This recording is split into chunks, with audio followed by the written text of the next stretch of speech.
فهیم صاحب موږ تاسو چې کله مبارزه کوله او د جمهوریت د وزیران رئیسان قماندانان والیان دا ټول مصروف وو بالکل دو د شان ته وخت نه درو چې موږ تاسو غږ واوري خو موږ په هغه وخت کې هم دا ویلې زه خپله د مجاهد کورنۍ یم د ما ترونه پلار د ټول مثلا په هغه وخت کې د شورویانو په مقابل کې وسله راپورته کړل او هجرت یې وکړ کډوال سولو راغلل په بل هیواد کې مثلا مشت سول تر 2012 پورې 2012 زمونږ کورنۍ بیرته لاړل بیا کابل ته نو خو هغه جنگ په کوم نظر چې د ما پلار ورته کاته په کوم نظر چې د ما ترونه ورته کاته زه ورته په هغه نظر باندې نه ګورم د افغانستان جنگ دغه جنگ لکه اوس په اوکراین کې چې جنگ ده هلته وی چې د کفر او د اسلام ده دلته اوس د یو ژبې خلک اوکراین خلک هم همغه روسي غږیږي روسان هم همغه روسي غږیږي دا هو به هو همدغه جنګ خو موږ او تاسو د خاشاک غوندې ورته استعمال شولو په دغه 15 کلونو کې چې چا د افغانستان په تباهۍ او بربادۍ په مقابل کې ټوپک راخیستی ده ګوره ولی خان په هغه وخت کې وای هغه څه نمایندګانې د هغه راغوښتي وو د ترکې د حکومت او هغو ته یې ویلي وو چې ګورئ د هغه هم راغوښتي وو دا جهادي لیډران دا استاد رباني و حکمتیار صاحب و دغه نور ورته ویلي وو د دوی په هغه پېښورۍ اصطلاح باندې چې د پاکستان ارادې جي تاسو له ښې نه دي په لحاظه راځئ ګارنټي او ضمانت به م زه وکړم د ترکي سره کښېنئ او بیرته سره جوړ وکئ مه کوئ دا هیواد تباه کوئ نو په هغه وخت کې خو د اتحاد شوروي جماهیر شوروي بیرغ هم رنګ سورو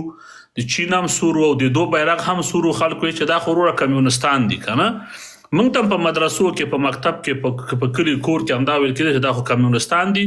د باچا خان غوندې یو عظیم شخصیت د باچا خان غوندې یو عظیم شخصیت یې زموږ دپاره کمیونست کړی وو زموږ دپاره کافر کړی وو د هغه خبره یې د پښتنو په ټولنه کې داسې کړی چې هیڅ ارزښت یې نه درلوده خو نن موږ څو لسیزې بعد پوهېږو چې هغه خلک د دې عصر ولیان هغه د خپل هیواد او ولسو د خپلې خاورې عاشقانو په سیاست پوهېدل په علم پوهېدل په فلسفې پوهېدل په هر څه پوهېدل هغه که غنی خانو که باچا خانو که ولی خانو کنه اوس خو دا نور سوټیان ته نه پاتې شوي دي کنه معاملې کوي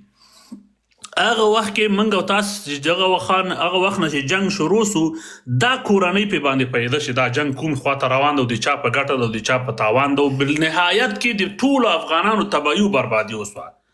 دغه 15 کلنې جګړې په دې کې نن ماته یو چا دعوت راکړ وای د مزاري که سالګره ده او که تاسې مهرباني وکړئ برخه پکې واخلئ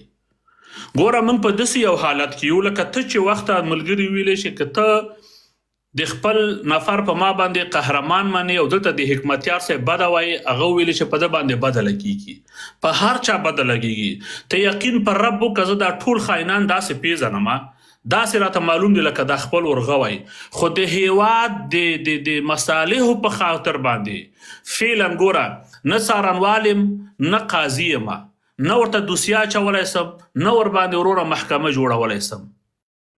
اوس که په دغه وخت کې زه راجګېږم او زه په دوستم غږېږم یا په مزاري غږېږم یا په احمد شاه مسعود غږېږم یا په حکمتیار غږېږم یا په ملا عمر باندې غږېږم هسې خپل اعصاب هم خرابول دي او تشدد او تشنج ته لمن هم وهل دي کومه ګټه نه کوي د ما وړاندیز دا د فهیم صاحب په ځای دی چې موږ د بل چا په شخصیتونو وغږېږو صحیح ده راشه د غازي امان الله خان باره کې 15 دقیقې وغږېږه نور ووایه د خدای په امان زه لاړم ستا دغه 15 دقیقو باندې بیا دوی نور غږېږي دوی د میزونه جوړوي که نه ستا خبرې به ارزښت لري که ته غواړې چې یو چاته یو قوي انجکشن ولګوې د غازي امان الله خان 15 مثبت پوینټونه ووایه د هغه د پرمختګ وایه مه چاته توهین کوه مه تحقیر کوه مه ښکنځلې کوه مه هغه وایه پوه سوې هر څوک وایي چې اتل لري او قهرمان لري او هر څوک د خپل دین صفت کوي هر څوک د خپل قوم صفت کوي هر څوک د خپل هیواد صفت کوي ته وروره راشه خپل فعالیت دې وښیه په چا مه لګېږه وخت نه ده ولې موږ فعلا وخت کې اشد ضرورت یووالي ته لرو یو کاري صاحب محترم په ډېرې بخښنې سره په ډېر زیات دغه یو خبره کوم چې خبره مې هېره نه شي مهرباني هم فهیم صاحب محترم ګوره دلته ډاکټر صاحب محترم ناست ده ګورم چې ته د مشرۍ دعوه کوې د دې کور مشر ته یې که نه یې وخت چې ته د دې کور مشر یې په یو کور کې 15 ورونه ژوند او زندګي کوي او چې کله په منځ کې یو تاوتریخواله یا ستونزه راځي د کور مشر که په دغه وخت کې پلار وي او یا تره وي نو ته به ورځې تره ته شکایت کوي چې ما سره دا ورور داسې خپل ورور شکایت به وکړي هغه به په ډېر حوصلې واوري او ډېر په خندا او ډېر حکیمانه داسې مسائل په کور کې حل کړي د کور مشر حوصله لویه ساتي هغه نه کوي چې یو زوی راوغواړي او دا بل زوی ته مقابل کې راځي که په کور کې درز و دروز شروع کړي که نه که تاسې د مشرۍ دعوه کوئ ما په مزور پیږي تاسو نه مطلب څوک ده نو په دې وخت کې به حوصلې غټې ساتئ زه کله وایم موږ دا د ویانا په ناسته کې زه داسې ورته ناست یم دغسې بالکل اورم یوازې پښتون ده چې د افغانستان او د ولس خبره کوي بالکل زما د خبر ته ښه پام سئ ګوره د دې نه معلومیږي چې د موږ خلکو صبر حوصله او هغه درونه چې ورته وایي که نه دا ډېر عظیم او ډېر لوی ده زه چې په میز داسې ناست یم او د دې ټولو خبرې واورم او ویلې کومه په آخر کې ورته د ما ډز یوه خندا وي ورباندې د ما فایر یو خندا وي ځکه چې ته مالک یې لکه فلانیه تا د قوم خبره وکړه هغه سړي د قوم خبره وکړه دغه د قوم خبره وکړه د سنگ تمیم د قوم خبره وکړه ان جانب د ملت خبره کوي ما ته مهم افغانستان ده او ما ته مهم د افغانستان ټول ولسونه او ټول قومونه دي زه په افغانستان کې اول د افغانستان د هندو او د سیک په دا ټیک ټاک کې ما ته کله هغه د سیکانو ورونو دغه دا وطن دوستي راځي دا هر یو ته زه څو ټک ټک ټک ټک ټک څو ژړونه ورلیږم چې ودرېږه هلته لاندې نوم ښکاره شي قاري عیسی محمدي چې هغه سیک لالا هندو لالا یې وویني چې یاره یو مذهبي شخصیت ستا د وطن دوستۍ ته د دوسته سلام کوي پوه شوې زه د هغه هندو سیک د افغاني ورورولۍ په خاطر او د انساني ورورولۍ په خاطر چې په مذهب کې را سره یو جنه زیلاس کلوم زما وطن ته وفادار ده زما وطن ته وفادار ده همداسې د افغانستان پشهیي همداسې ایماق قزلباش بلوچ نورستانیان څومره درانده خلک دي زه ډېر نورستاني ملګري لرم د افغانستان هر قوم د ګلانو حیثیت لري ګورې فهیم صاحب زه یو خبره کوم تاسې د فیسبوک یو څو کنزلمارانو ډوزمارانو یو څو منافقینو جاسوسانو دې خلکو ته مه ګورئ فهیم صاحب نن د یکشنبې ورځ تا ته پته په جرمني کې رخصت ته ځم دغه اوس راغلم تر اوسه مې د کاري نه دي ویستلي او مخامخ تاسو ته کېناستېدلم ماشاءالله جزاکم الله زه د یکشنبې په ورځ باندې هم 10-12 ساعته کار کوم د هفتې 7 ورځې کار کوم ولې زما مصارف لګښتونه دا شیان ټول پوره کول ته 4 ساعته د کمرې شاته ناست یو د قوم گفته یو و بل ته کنځلې کوي نو تاسو خو د دا خلک پیسې له کومه کوي دا خبره ده دا په $300 خرڅ شوي دي زه د دې خلکو نه لایف ته ورځم او نه اورم ځکه نه کیدای شي زما په روح روان تاثیرو کې زم یو انسان یم وکان الانسان ضعیفه انسان ضعیف ده کیدای شي زم یو جنبه ونیسم کیدای فلهذا نه اورم نه ورته غوږ دم نه خپل وخت ورباندې خرابومه زه ټولو افغانانو ته په ځانګړې توګه پښتنو ورونو ته دا وایم د دې خلکو لایبو ته مه ورځئ دا وروره بېادبي ما بښنه غواړم دا وروره سپي دی وایي کاروان تېرېږي سپي غپېږي ان تحمل علیه یلهث او تترکه یلهث که ورته کورې هم وایي چې غېږي او که ترې نه لاره ونیسې درپسې غپېږي نو دا یو څو قوم پرستانو متعصبینو باندې خپل وخت مه خرابوئ فهیم صاحب مطلب مخاطب مې ته خو ټول عموم کې وایم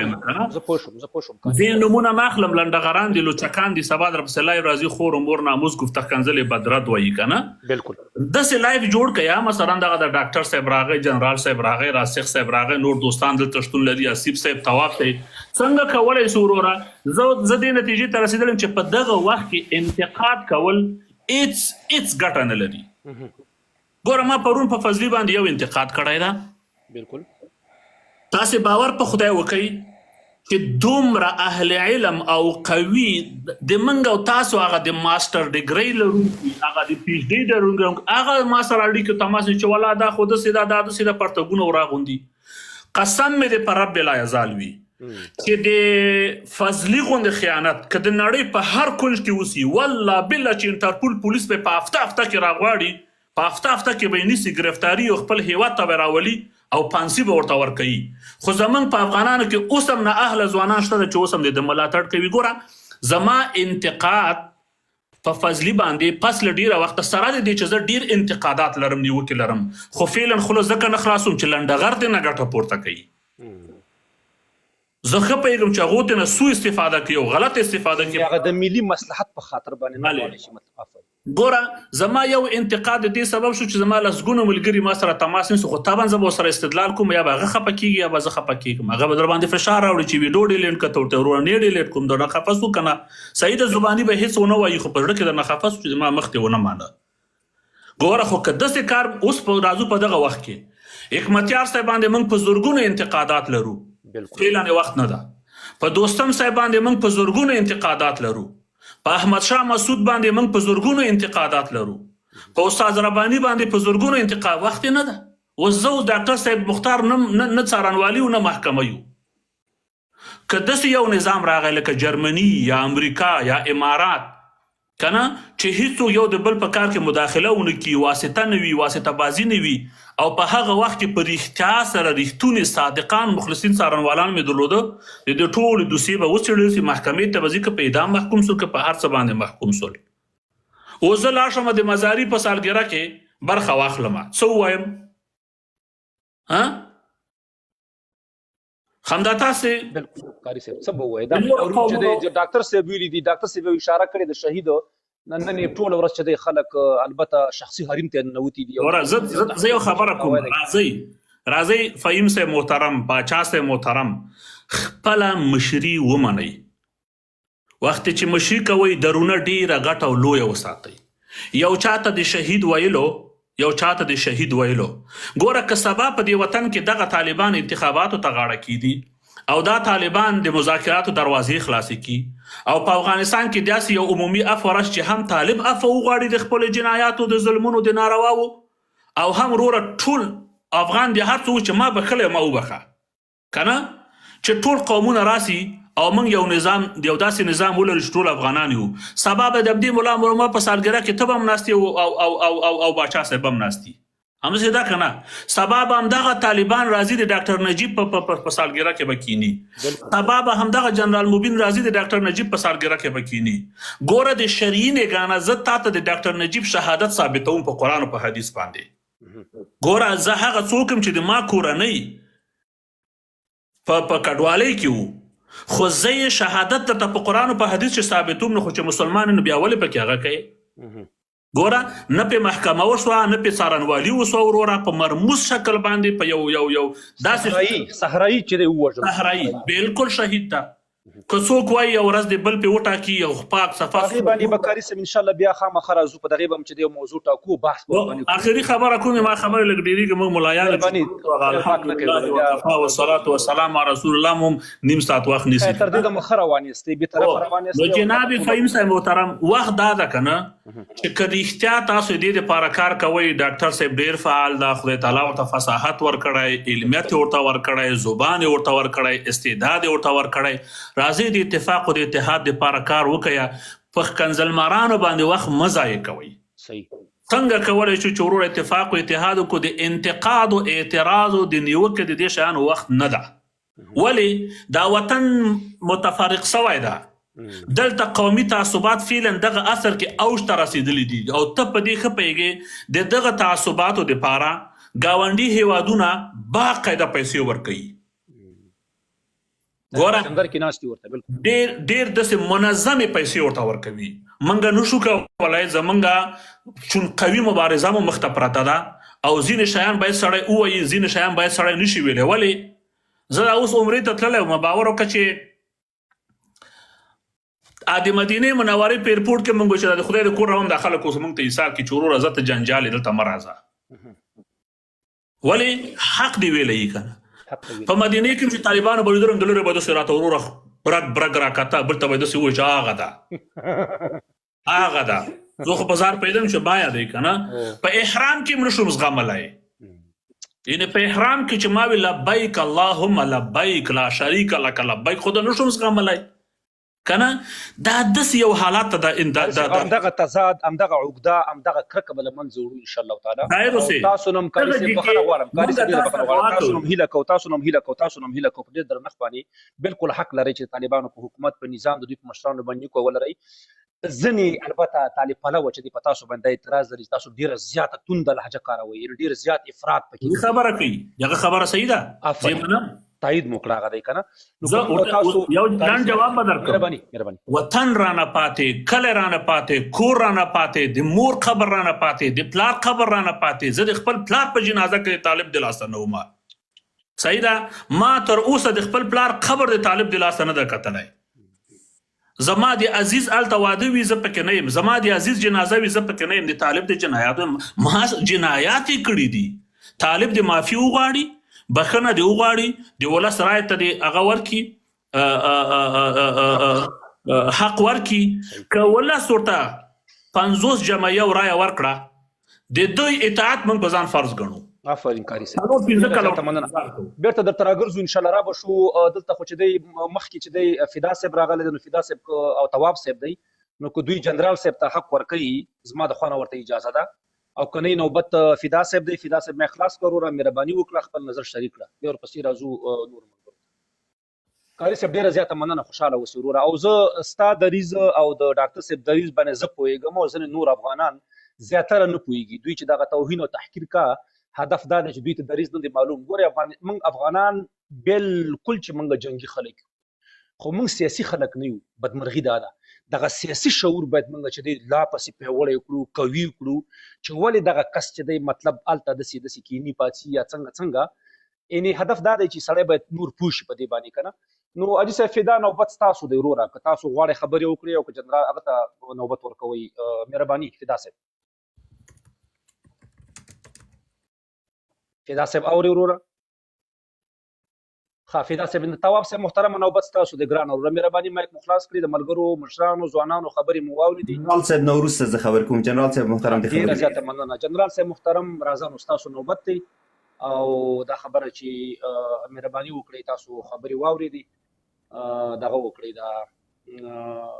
مهرباني وکړئ وروره موږ سره خپل نظر شریک کړئ نظر مو څنګه کولی شو افغانان چې دی یعنې په ټوله کې د افغاني روایت لاندې راغونډ کړو بیا هغه نیوکه د هر افغان حق دی دوی کولی شي چې مطلب په ټولو سیاسي او مذهبي مشرانو باندې نیوکه وکړه نیوکه باید سالمه وي نیوکه باید توهین امیزه نه وي توهین تحقیر سپکاوی هیڅوک باید یعنې هدف دا دی چې موږ مسلمانان یو شکر دی افغانان یو ولې چې دی یو طرف راځي هغه بل طرف ته چې دی لکه توهین او تحقیر ورته که سپکاوی ورته که حتی تحقیر یې که تکفیر یې که د اسلام نه وباسي ځکه دی ورسره شخصي نظرتي اختلاف لري بل لازي هغه بل ته توهین که دا څنګه کولی شو وروره د دې مخه ونیسو مهرباني وکړئ جنرال صاحب مایک تاسو سره دی ورور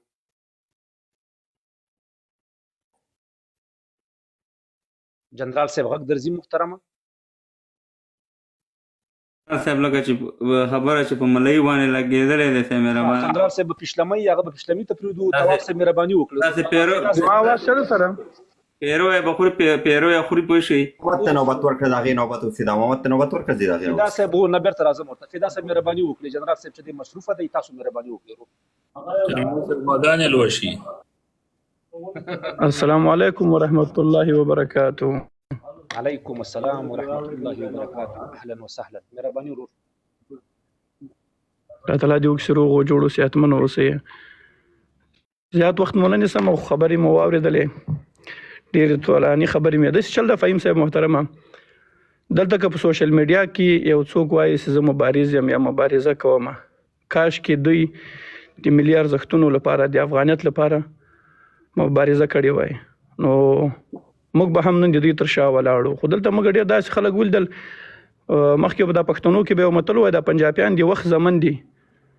نو له وخت سره تغییر کوي نو اوس لرې له حاضر مجلسه موږ په دا شل کلن دوره کې موږ دغسې خلک ولیدل چې دا هم د وخت زامن و یو وخت کې راغلو پارک کې همدغه ولسمشر ته ډېر لابیګیري وکړله یا کمپاین ورته وچلاو خو یو څو وخت وروسته یې بېرته د همدغه ولسمشر پسې بیا رد یو بدی ویلې علت یې څه علت یې دا اوس د مادیاتو لپاره د کار کاوه نه خیر خو ملي خبره کوم یعنی هدف دا دی نه خیر دا زه ملي خبره کوم که چېرته وې کړې فدا صاحب ګوري دلته په میډیا کې نه تیریږو راځو دې ته فدا صاحب د خبره واوري مهرباني به تاسو خپل تحلیل ورکړئ په میډیا کې ګوري فاهم صاحب دماغ خپل نوبت ته زه خپل نوبت کې غواړم خبري وکم چې دماغ خبري کولای شي رد کې موضوع د کمرې نه ما کاته کدا ډاکټر سره مې او جای ما کو خلک سن شاټونه اخلي مړه ها ډاکټر صاحب خبره چې اخلي د سره دې څه خبره فدا صاحب ګوره زه تاسو اول دغه روایت خبر کوم دلته یو تعداد خلک دی راغوي راځي حالان دی راواله لره کدا بیا زما دلته مې د سره او جای ما راولم د تخوسه پوری مصروف یو خبري وکړو ته خو موږ څو ځله چغي وکړي چې ستانه او بل د ښکارا خدای د خوار موږ غواګانو سره تاکسونه اخلي غواګانو سره دغه کاته کما د دې جنہ کاته کبه زه خبرې کوم کاته مې کدی جنہ کمره خلاص کړه زه به تاسو پورته کوم هغه غاپ لګي په موضوع باندې نه غاپ نه لګوم صحیح شو جنرال صاحب ګوره هیله مو دا جنرال صاحب په ډیر احترام سره په ډیر زیات کامل احترام سره یعنی موږ تاسو وروره ګورئ لکه مطلب پښتانه وي کنه او دشمنیان سره قوت سره کوو چې وی وژنو صادر خور کو ترزو دلته موجوده ده تر څه کم 2000 کسان موږ تاسو ګوري او اوري متوقع مو هدي عقل دغه ډاکټر صاحب کوم روایت رانیولې دی دا بالکل ملي روایت هغه دغه قاری صاحب تایید کو ور سره باچا صاحب سره تایید کو حسیب صاحب سره تایید کړ ډیرو ملګرو تایید ځنی یو تعداد خلک راپاتې او دوی په سوشل میډیا کې صاحب مهربانه یعنی هدف دا دی چې ایماد بلوچ ازبک دا خلک خپل ځان ته راکاږي هغه چې هغه بل جدا قومونه دي او د پښتون په مقابل کې بیرته جنگي د پښتون په مقابل کې بیرته چې دغه قاعده استعمالي دا خو خبره ده باید موږ تاسو د تایید کور سره دا کستانه زری زی تاییدو مدرسره کده ډاکټر سي باید ته وسره تایید کړي ځکه ملي مسله ده ملي موضوع ده کنه فدا صاحب شنواره صاحب یو خبره کوم دا سټیډیو کې چې کوم کسان ناشتي دا زمونږ د ټول افغانان دلته میلمانه دي که هر افغان غواړي چې د 1500 کسان دی لایف تعقیب کی خپل کومنټ وکي کول شي پات شي که غلط کومنټ وکي د هر میلمه ته توهین وشو که فدا صاحب ته وشو تواب صاحب ته جنرال صاحب قاری صاحب ته ډاکټر صاحب هغه سره منټ کیږي دا اعلان د استاسته په غواړي چې بالکل بیا یو بل وړاندیز لرم یما وړاندې دا درد دلی خلک دي په یو کنځای لړۍ اخیږي په د لاستي وکی و دې کا د پاس په خالي ورته حسیب صاحب پاس په اجازه نه ورکو ځکه قاری صاحب قسمه منای ما ته مکوې کله نور تم کوي یا دا مینه کوو وسکیری د غواګانو ته قضا کوي کنځلې خو چې کېږي جنرال صاحب خو دوه کسان ته کېږي او تا ته کېږي قاری صاحب مو خو بیچاره او په باقاعده کې دی پورا پر راغلی اوس موږ ته په کنځلې کې ما زدم پکې راغله باچا صاحب تاسو چې کنځلې وکي ډایرکټ اتومات ګونګي کی زه یو خبره کوم ماشینوار صاحب زه د جنرال صاحب سره شریک مزما په ویډیو باندې $6,000 اخیستي دي زما ته یو ویډیو جوړ کړی کله په جوړ کړی دی هغه باندې $6,000 جنرال صاحب $6,000 ورته راغلي اچھا کوچ راته خوره هغه باندې خو تا قبولي واخیستل وروره قبولي هغه ما وخت کې اخیسته قبولي ما هغه مخ کې اخیسته دغه سي د خوشحالي د خندا او د متقابل احترام خبري وکړي چې کوم خبره ده ګوره اوس وروره ته نصیحتونه کې ته موږ نه ډیر کشره ته لګیا وروره خبره مو ګوره زه یو خبره وکړم ګوره هدف دا دی چې ما خپل هغه توند لهجه را شروع نو جنرال صاحب بیا ما خپېژن هدف دا دی توند مونږ د پرېګد نصیحتونه مکو موضوع شای دا توند لهجه موضوع دا ده چې دلته په میډیا کې ځنې کولابیان لنډغر راپورته شوي دي او دوی دغه ما چې وختي نومونه واخلي ځنې قومونه یعنې په تاجکو ورګرډوي او د پښتنو په مقابل کې استعمالوي د دې دپاره ډاکټر صاحب محترم راپورته شوی دی وایي چې نه دا کوم ډاکټر صاحب اجازه راکړه چې زه خو دا خبره پوره کړم چې کوم ډاکټر صاحب دی ډاکټر صاحب عتیق مختار حفظه الله پرېږ د سړیه بس ته پوښه ولایب دې پوښه خدای دې خوار نه کتا تر اوسه ډاکټر نه د پیژندلی ډاکټر راپورته شوی ده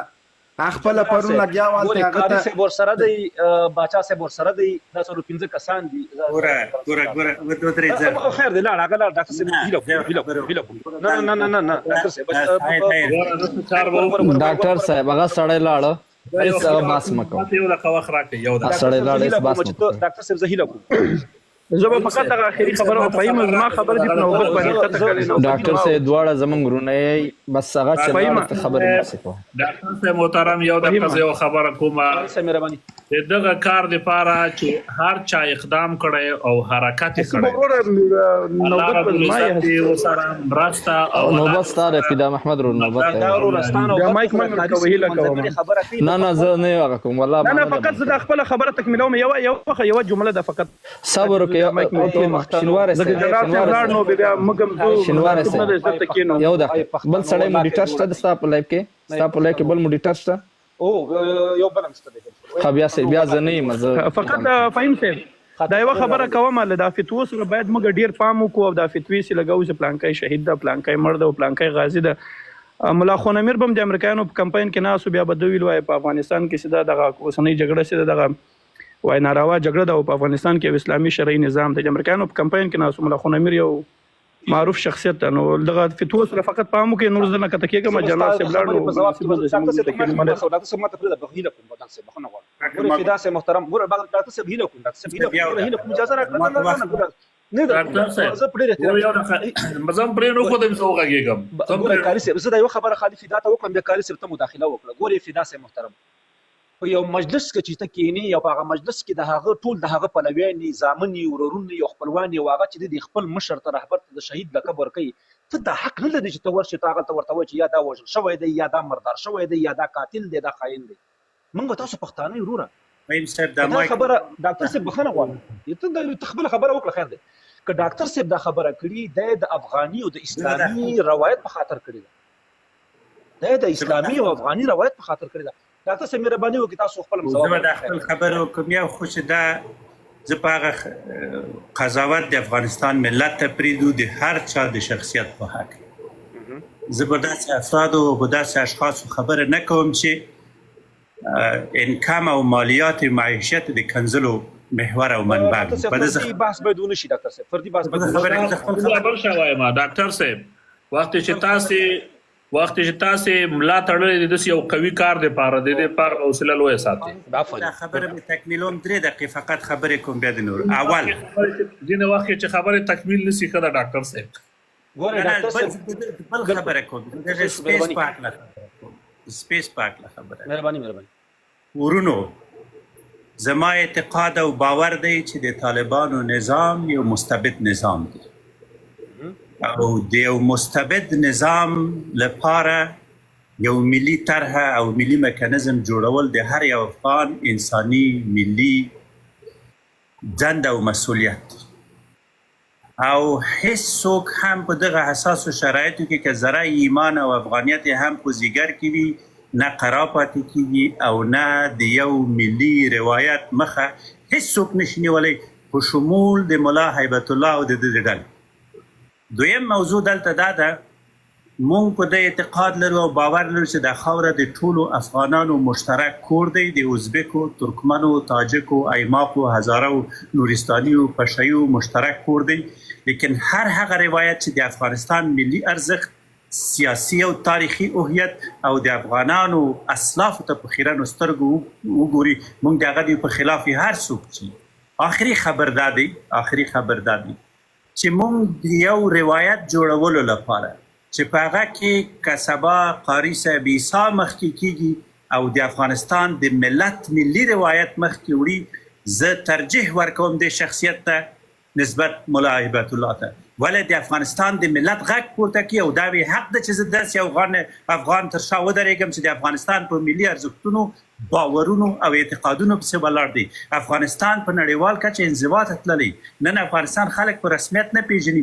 دا چې د کنزلو د رپورټو په ده باندې بحث نه کوو زه به د سپیس کې راغلم او د سپیس د موږ او تاسو ټول مشترک سپیس دی پاتې سو هغه خلک چې د خراسان خبرې کوي او کنزلماران دي او نور قومونه د پښتنو سره اچوي په صراحت او جرأت وایم چې موږ د ازبک، ترکمن، هزاره، ایماق هر څوک چې د افغانستان ملت تاریخ او سیاسي هویت پرې زموږ ورور دی د خاوره د کولی چې موږ سره په یو بحث کې داخل شي آخري خبر دا دی چې وروره د خاوره تنها د طالب نه دی د خاوره تنها د طالبانو د زعامت او د نظام خلکو نه دی. دا خاوره د هر ملت د دغه ملت د هر فرد دی او هر افغان کولی شي چې د خپل تاریخ په رڼا کې د خپل معلومات په رڼا کې د یو ملي روایت ایجاد کړي. دا مو حق دی، دا مو حق دی. د لپاره مبارزه کوو. په د خاطر احتراما زه نور ته وخت ورکړئ، زه نور څه نه لرم. سلام علیکم. ډیره مننه ډاکټر صاحب. بالکل نسی وروره دا ستا دریځ چې کوم دی دا ملي دریځ دی، که ملي نه وای والله بالاول ما ستا مخالفت کو درته مې ویلې چې وروره ځه دا چې کاري صاحب او دا ځینې مشران راغله او دوی د سره تایید کړه نو موږ پکې څه ګورو. صحیح ده، خیر په هر صورت باندې تواب صاحب وروره اوس وخت لري انشاءالله مهرباني وکړئ یعقوب صاحب او تابع صاحب او راسخ صاحب او د نورو ته ښه راغلاست. تواب صاحب مهرباني ورور. نحمده ونصلي على رسوله الكريم اما بعد. اعوذ بالله من الشيطان الرجيم. بسم الله الرحمن الرحيم. لهر څه مخکې تاسو ټول ته السلام علیکم ورحمة الله وبرکاته. قاري صاحب محترم ته، ډاکټر صاحب محترم ته، همداسې نور دوستانو ته وعلیکم السلام ورحمۃ اللہ. په مختلفو موضوعاتو باندې بحث وشو، خبرې وشولې. سړی حیران پاتې شي. هلته پر هغه څه باندې بحث کېږي د عبرت د خاطر ورباندې بحث باید وشي چې ځوان نسل ورڅخه عبرت واخلي. او تاسو ټول الحمدلله پوهان استئ، مسلمانان استئ، د الله تعالی کلام درته معلومه دی. الله تعالی په خپل کلام کې وایي چې تاسې حق مه ګټوئ د باطل سره، داسې حال کې چې تاسې پوهېږئ چې حق څه دی. دلته جګړه وه، جهاد و، د افغانستان د استقلال، د افغانستان د ازادۍ جګړه وه او دایي معلومه وه. دلته خبره په دایو باندې کېږي، دلته په افرادو باندې بحث کېږي، هغه جدا بحث دی. او د هر فرد جرایم جنایتونه باید وڅېړل شي، هغه جدا بحث دی. مګر کله چې خبره د دایو راځي د حق او باطل باندې معلومه وه الحمدلله. او حق همیشه پر باطل باندې You can request your driver to enable audio assistance or press the button. مهرباني تواب صاحب هغه تابع صاحب ما بند کړ. مهرباني هیله کوم. ګورې ما د هیچا په خبرو کې مایک خلاص نه نه نه هغه مایک خلاص پاتې شو. دا صحوه وه، زه پوهېږم دا صحوه وه، خو زه چې کومې خبرې کوم د ډېرو خلکو احساسات به چې دی اوس جرح شي او انشاءالله زه مهرباني وکړم نه لري بیا، خو وایي دوري په خلاصو غوږونو باندې. خبره دا ده چې دلته داعیه معلومه وه او د هغې داعیې دپاره چې دی افغانانو د افغان مؤمن مجاهد ملت چې د قرباني ورکړله د خپل دین، د خپل ازادۍ په خاطر، د خپل دود کلتور او عنعناتو په خاطر، او هغه څه چې دوی ته د دوی د اسلاف څخه په میراث کې پاتې دي، میرویس خان څخه او د احمد شاه ابدالي څخه همداسې پسې راځه تر دې نه پورې هغه د اشغالګرو په مقابل کې مقاومت دی، جګړه د غزا ده او د خپل هیواد استقلال دی او دا افغانانو دا مسؤلیت ادا کړی دی. که دلته څوک راپورته کېږي ولو که زما پلار هم چېرته د کمونستانو په دوران کې د کمونیزم په خوا کې ولاړ وی او کمونست وی، هغې ته به مې هم همدغسې ګوته نیوله او همداسې به مې ورته ویلې، ځکه داعیه هغه وه، دا د منفوره داعیه وه، منفوره مفکوره وه، د الحاد مفکوره وه او خلک چې پکې ولاړو په رسمي توګه او هماغې فکر ته یې کار کولو. که خلک وایي چې نه په افغانستان کې کمونستانو شتون نه لرلو، ښه د شوروي کمونیزم ولې په افغانستان کې مسلمانان قدرت ته رسول؟ ولې؟ آیا یو مسلمان به چې د هغې په پښو کې سریښی وی؟ د هغې داعیه به په افغانستان کې پلي کړې وه؟ نه، هېڅکله نه. خو یو سړی چې د خپلې عقیدې دپاره کار کوي، د خپلې مفکورې دپاره کار کوي، خو د خپل فکر خلک به راخلي هلته به یې مسلط کوي که نه، تر څو د هغې په واسطه باندې چې دی مخ په وړاندې لاړ شي او کار وکړي. نو راځو دې دلته چې دا نورې کومې خبرې وشولې، اوس څوک شهید دی او څوک شهید نه دی هغه الله رب العزت ته معلومه ده. حتی موږ خپلو مجاهدینو ته، هغو ته چې د هیواد د استقلال د ازادۍ جګړه یې کړې ده، د اعلی کلمت الله جګړه یې کړې ده، موږ د هغې پر شهادت باندې داسې تیز نه شو ورتلی چې دوی شهیدان شوي دي او بس شهادت یې قبول شوی دی. موږ ته صرف حکم شوی دی، امر شوی دی چې تاسې د شهادت د قبلېدو دوام ورته وکړئ. موږ ته دا نه دي ویل شوي چې تاسې پرې مهر ولګوئ چې دا شهید دی او بس د دې شهادت چې دی قبول شوی دی. نه، ظاهري دغه ته یې ګورو، شرع ظاهر ته ګوري، موږ هغې ته ګورو او د هغې په اساس باندې وایو چې الله تعالی دې دوی شهادت قبول کړي. چې کله یو انسان د اعلی کلمت الله په صف کې ولاړ اوسېږي او د اعلی کلمت الله لپاره مبارزه کوي، موږ حق نه لرو چې هغې ته دلته پې مهر الله کولګو ووایو چې د دې شهادت قبول شوی دی. هغه چې د باطل په صف کې ولاړ دی پر هغې باندې خو چې دی هېڅ کله نه شو کولی چې داسې ډاډه ورشو او ووایو چې ولا فلانکی صاحب چې دی شهید دی، بستانکی صاحب شهید دی. دا به الله رب العزت ته پرېږدو، خو خبره د دایو ده او دایه دلته معلومه وه چې د کومه دایه د حق او کومه د باطل وه. هغه خبره خلاص شول تواب صاحب که باغ باندې موضوع باندې لاړ شي دا جنجال جوړ نشي دا خبره قاری صاحب په خیر دی پورې مضمون زه خلکو دا خبره وکړم نه حسیب صاحب خیر دی حسیب صاحب خیر دی نو ما هم خبره نه تواب صاحب خبر نشته مهرباني خبر حمل ولري دوستان قاری صاحب بیا جواب وایي خبر بل دلته غیر علمي بحث په دې خاطر باندې په یو صحنه کې وشو یو دوست راپورته شوی چې زمانوم په ماغول کې چې راغلو زمانوم واخلو خبرې کولې چې دا خبرې راپورته کوي او دا کار کوي چې یو کس د باطل په صف کې ولاړ وي او زما مؤمن مجاهد مشران د دې هیواد د استقلال جګړې چې کړې د آزادۍ جګړې چې کړې د خپل ټول ژوند په وقف کړی دی چې د هغې توهین او تحقیر کوي یو څوک چې د باطل په صف کې ولاړ زر زله زه حق لرم چې د هغې په مقابل کې د سر راپورته کړم او د خپل ځان او د خپل صف او د خپل لارې دفاع وکړم دا اوس هم تاسو وګورئ الله تعالی سترګې درکړي دي عقل درکړي دی درته د هغې کمونیزم د نطفې پیداوار دلته څومره کنځلې ماته په دې کامنټونو کې وکړلې ما یو ته کامنټ کې جواب ورکړلو یو ته مې خبره وکړله لګیا دي کوي دي د هغې صف معلومه دی د هغې جهت معلومه دی د هغې ذات معلومه دی صاحب که تا جواب نه دی ورکړی موږ جواب ورکړی موږ منټ نه تاسو جواب نه ورکړی تاسو خبره وکړئ هیله کوم ګوره ستا دفاع مونږ کړې ده دفاع مونږ کړې ده دفاع دې کړې تا ورته ویل چې چا کنځل وکړه تواب صاحب پرېږده چې د خپلې خبرې وکړه باک نه کوي بیا ګورئ دی وایي چې موږ ورته وویلې تا ورته وارننګ ورکړل ورته ویل چې چا کنځله وکړله زه ښکته کوم مګر د هغې نه وروسته چې دی پلس کاراتو باندې هماغه کاپي پیسټ کنځلې وشولې تا ورته هېڅ ونه ویل خیر دا ستا او د رب ترمنځ معامله ده په هغې کې زه کار نه لرم کوي دی خبره دا ده چې دا صف معلومه دی د حق او باطل صف معلومه دی او دا د افکارو څخه معلومه دی دا د الفاظو څخه معلومه دی دا د خبرو څخه معلومه دی او هغې سره نور څه شته نه دی هغې سره نور هېڅ شته نه دی غیر له دې څخه چې راشي ما ته کنځلې وکړي ډاکټر صاحب ته کنځلې وکړي جنرال صاحب ته وکړي بل ته وکړي یو نور څه لري نه خبره زما نه ده خبره د وطن ده د دې ملت ته خبره د هغې 1.5 میلیون شهیدانو ده د هغې کونډو ته د هغو یتیمانو ده چې هغه د اول جهاد څخه او د دوهم جهاد څخه راپاتې دي د هغوی د ارمانونو خبره ده د دغه هیواد د دغه ولس د ارمانونو خبره ده او د هغې د دیو د ارمانونه چې تر څو پوره شوي نه اوسېږي او دوی څه غواړي په دې هیواد کې دوی په دې هیواد کې یو اسلامي حکومت غواړي چې په هغې کې د هر انسان حقوق خوندي اوسېږي دغه چې هر چا راوستلو دغه څیز چې هر چا راوستلو که دا ډاکټر اشرف غني راوستلو که ملا حبت الله راوستلو که بل راوستلو زه ورسره هېڅ مشکل نه لرم خبره دا ده چې کله زه اوس به زه یو پوښتنه مطرح کړم تواب صاحب محترم مهرباني خبره چې تا وکړې روډا زه ځکه اختلاف نه لرم چې ما ته دلته ښکاري لاندې په کمنټونو کې ځکه تاییدوم در سره او دا سر کې ما ویلو چې هیڅ افغان دا حق والله بالله که نه په اسلام کې نه په افغانیت کې لري چې یو چا ته ناموسي کنځلې وکړه خو بیا هم دوی لګېدي بیا یې هم که ځکه زه راته کوم نه په دې تاییدوم در سره وروره پوښتنه دا ده چې په دې میډیا کې ځینې کسان نپوته شوي دي او دوی دغه ایماک بلوچ او همداسې پسې راتېر شو ازبک او دا ځینې هزاره دا قومونه چې دی لکه یعنې د تاجکو نوم ورکوي چې دا تاجکان دي په تاجکانو یې ورګډوي او بېرته د پښتنو په مقابل کې چې دی لکه دا خلک یعنې جنګی یې ورسره او پښتانه ورباندې دغه کوي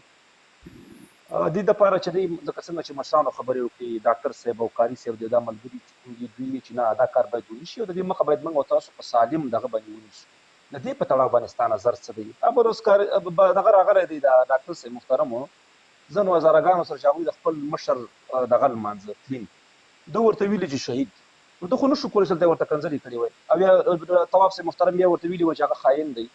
نه شو کولی که نه دا خو ډېره د سپکه خبره ده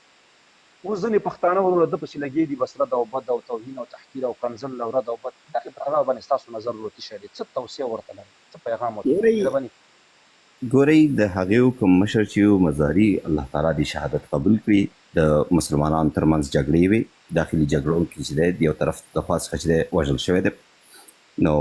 مسلمانو کلمه یې ویله دې کې شک نشته دی دا هم هماغه خبره ده ځکه چې په ظاهره هغه د کفر په خوا کې نه ولاړ او موږ نه دی لیدلی چې هغه د کفر په خوا کې ولاړ وي او د کفر ملاتړ یې کړی اوسېږي چې ولا مزاري چې دی د یا د ناټو سره ولاړو یا امریکې سره ولاړو یا د کې جی بي سره ولاړو په دې خاطر باندې چې دی لاړو له منځه لاړو دغه جدا ما دپاره حق مهم دی دا یې مهمه ده هغه خپل منځي جګړې وي او په خپل منځي جګړو کې چې دی دواړو طرف ته چې وژل شوي دي دوی سره به الله رب العزت ورسره حساب کتاب کوي خو موږ نشو کولی چې په دیو کې راواخلو یو ته شهید وي او بل ته چې دی مردار وي دا ډېره سخته ده چې سړی دا کار وکړي خو مسلمان و کلمه ویونکی و او د یو بل مسلمان له خوا څخه چې دی وژل شوی دی نور شهادت دی الله تعالی قبول کړي که مسلمان و دی وطن ته وفادار و دی ولس ته وفادار و د افغانستان خیر غوښتلو الله تعالی دې ورته جزای خیر ورکړي او الله تعالی دې چې دی ورسره د شهیدانو د صالحینو په صف کې حساب کړي ته الله تعالی جنت ډېر لوی دی. زه پرې ولې خفه شم؟ خو که کوم طرف ته خبره دا راځي چې کوم شخص د کفارو په خوا کې ولاړ اوسېږي، بیا زما نظر دا نه دی، نظر مې بیا فرق کوي، ځکه چې ما ته کفر او اسلام مهم دی. ما ته دا مهمه نه ده چې د مسلمانانو ترمنځ کوم اختلافات دي په هغې کې څه شوي دي، هغه جدا بحث دی. نو هر بحث به جدا وڅېړل شي او د هر موضوع په اړه باندې جدا دریځ اختیار شي، ځکه چې هره موضوع د بلې موضوع څخه چې دی مختلفه ده. موږ نشو کولی چې راواخلو اوس د دې چتر لاندې چې دی اوس هغه کسان چې هغه د KGB په خوا کې ولاړ او هغې د لمانځه تللي دي هغه هم راواخلو د مزاري سره چې دی په یو قطار کې ودرو چې یو د مزاري غوندې هغه هم وژل شوي دي. نه، هلته باطل موجود و، هلته کفر موجود و. راغلو بله هغه څوک چې وایي چې د افغانستان جهاد نه و، داسې جګړه وه لکه د یوکراین جګړه. نو صحیح دی چې په یو اړخ کې په اقتصادي اړخ کې دغه جګړه د یوکراین جګړه وه دي کې لکه د یوکراین جګړې په شان باندې یو اقتصادي جګړه وه. دا اقتصادي جګړې اوس نه دي راغلي، دا چې د کوم ورځې څخه دغلته ابرقدرتونه جوړ شوي دي، امپراتورۍ جوړ شوي دي، دغه اقتصادي جګړې د هغې وختونو څخه شروع شوي دي. خو د تاریخ په اوږدو کې چې د خپل شکل ته تغییر ورکړی دی. اوس چې کومې اقتصادي جګړې دي، دغه اوسنۍ کومې جګړې چې دي دا هم اقتصادي برخه لري. هیڅ یوه جګړه بغیر د اقتصاد څخه مخ وړاندې نه ځي. د انسان ژوند د اقتصاد ثم امین امین. په هر صورت باندې زما د روژه مات وخت نږدې دی، زه درس ولاړم. الله دې روژه قبوله کړه ورا بیا درته وایم چې تا ته مې سپکاوی نه ده کړی. مایک دا بار بار مایک خلاصول د سپکاوی و. کوشش وکړه زما تسلسل خراب کړي، مګر ستا غوندې زرګونه یې نشي خرابولی. السلام علیکم.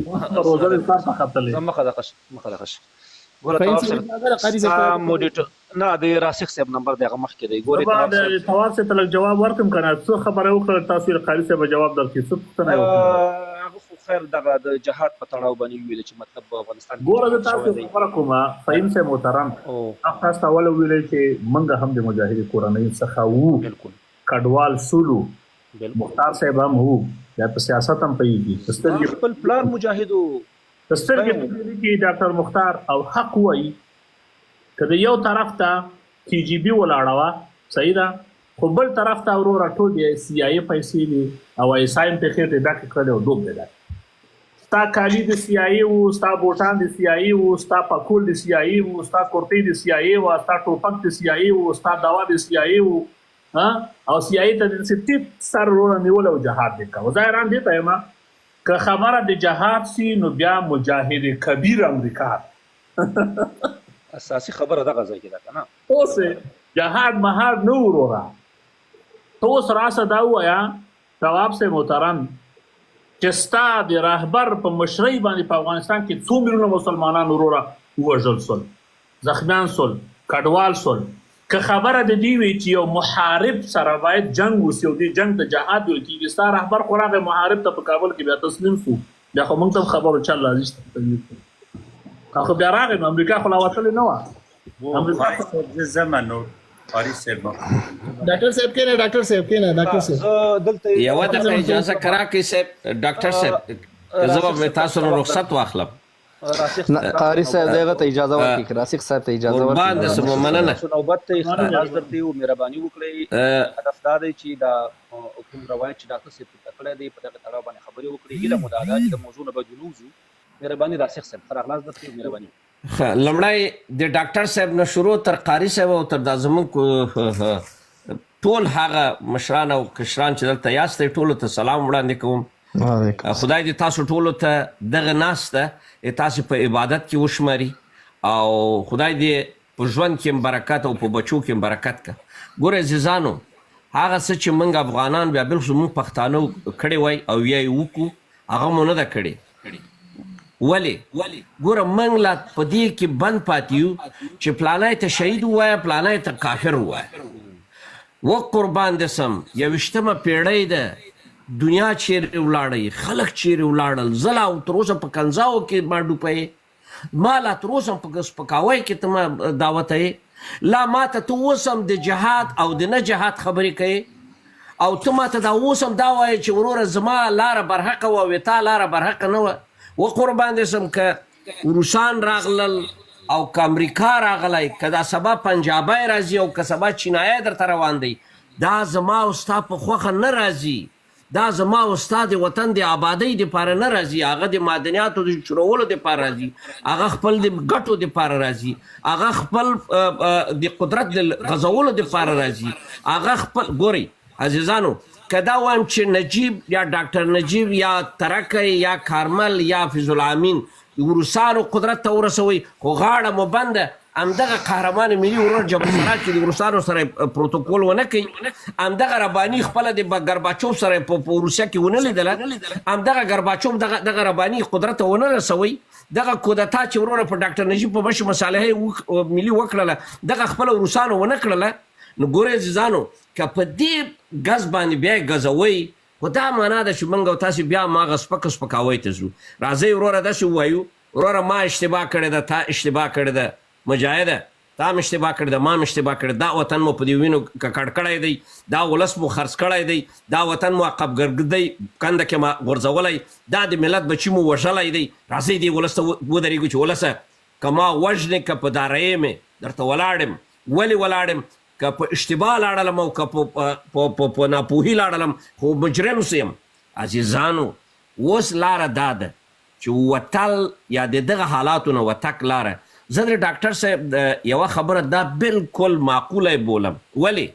راځئ چې ملي فکر پیدا کړو، راځئ چې د وطن د ازادۍ او د ترقۍ دپاره موږ ولسونه راټول کړو، خلک راټول کړو، ځوانان راټول کړو، کدرونه که نه ولیی قسم درته خورم دا جنګرال صاحب مبین خو لاړی که نه اوس قاري صاحب هم لاړی. ګورئ زه بیا هم درته وایم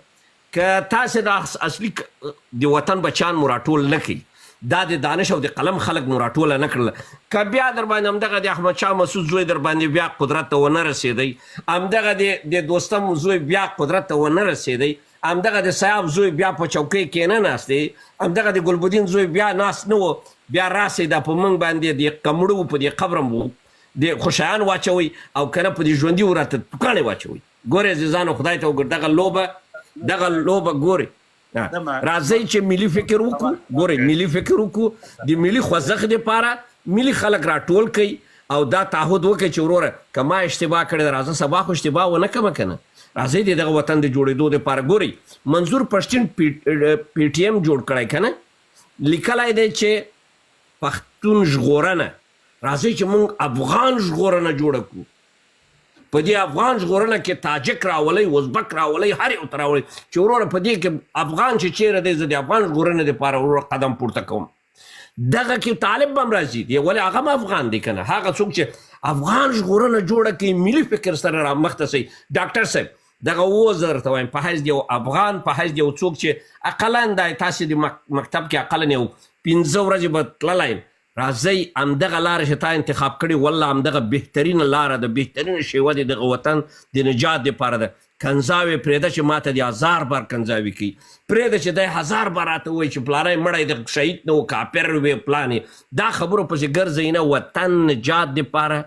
د افغان ژغورنې دپاره فکر وکئ، په ملي فکر باندې ملي ټولنه جوړه کړئ، ملي کاروان جوړ کړئ، ملي حرکت که جوړه هم نه کړله بیا پاتې یاستئ، بیا به سبا بیا به همدغه ټوپکیان بیا به در باندې حاکماني. السلام علیکم ورحمت الله وبرکاته. خدای پامه تاسو ټول بچ دې سره وکړو دغه روایت په قوي کوو، د دې ملاتړ به کوو ان شاء الله تعالی، او دغه خلکو چې دا کوم د نفاق نفرت او دغه توهینونه تحقیرونه او دغه ملي روایت د سوال لاندې راولي د دوی مخه ونیسو. ډاکټر صاحب تاسو ویل غوښتو څنګه؟ و ما فقط زموږ د ځای ډېر ناوخته 2 دقیقې تانه غواړم تر ټولو د مخه په افغانستان کې هم پخواني خلق او پرچم او هم مجاهدین او هم جمهوریتان او هم نورې ډلې په افغانستان کې د افغانستان د ملت سره هم اشتباه کړی او هم ډېر ستر خیانتونه کړي. په دې لحاظ یو ملي فکر د افغانانو لپاره ضرورت دی چې د افغانستان د ملي ګټو په رڼا کې افغانستان وژغوري. د طالب استبداد محور نظام د افغانستان د ملت او د خلکو استازیتوب نشي کولی. مونږ باور لیو او دا مو باور دی او د عقیدې یو برخه مو دی چې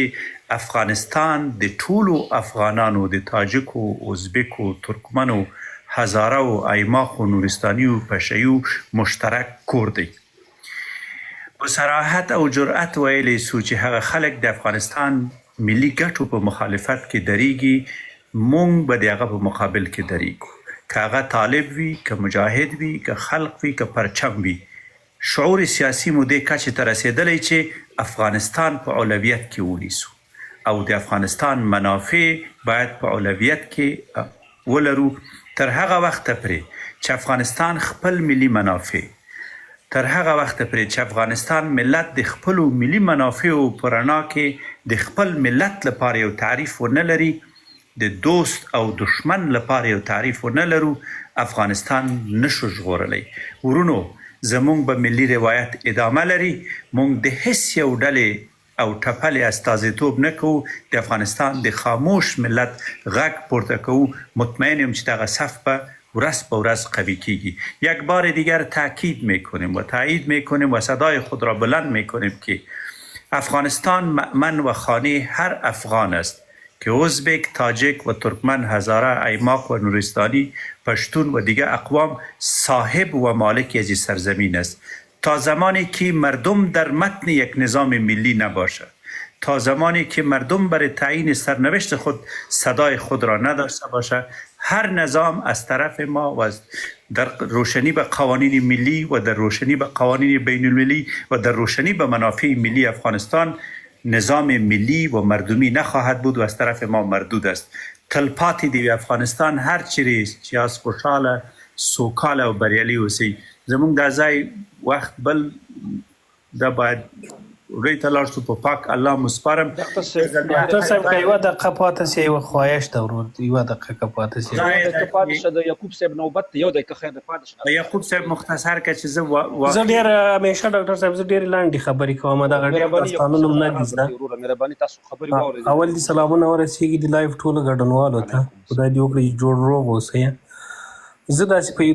تقریبا یوه دقیقه کې خپلې خبرې خلاصوم. اول خو دغه د موږ د افغانانو د نفاق او د بدبختۍ لامل دغه قشر داسې په میډیا کې د او ځان تعلیم یافته بولي او راځي دلته د افغانانو په نمایندګي خبرې کوي. استثناء پکې شته. اوس هم په دې لایف کې ولیدو چې چا څه وکړو، چا څه وکړو.